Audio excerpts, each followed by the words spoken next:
Okey, abang sodok dengan kopi tarik Baik, kopi untuk- tarik. Ya betul. Untuk set ni RM15.90 sahaja. Serius ah? Ya betul. 3 ni? Ya betul. So ni Ah. cam bang Cam ni apa bang? Cam ni teh campur kopi bang Baik, pakai Oh, je. betul. Okey, so ni buat kopi bang Asal pakai blender bang? Kita pakai special blender. So nama dia tea blender lah. Oh. Lagi cepat lah daripada kita tarik kopi tu. So ni servis dengan cepat lah. Betul. Ini apa tadi, white coffee ya? Ya betul, white coffee bang. Nasi lemak rendang ayam. Baik, rendang ayam bang Ya. Dia tak pedas sangat kan? Tak pedas sangat.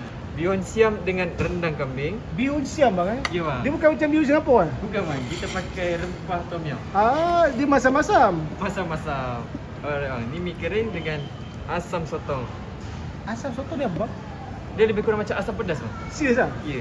Oh, dia macam Maggi ni kan? Kita pakai Maggi. Abang punya 15.9 ni macam mana kira saja bang? So, abang boleh tengok kita punya menu lah. So, kita ada base, protein, side dengan air lah.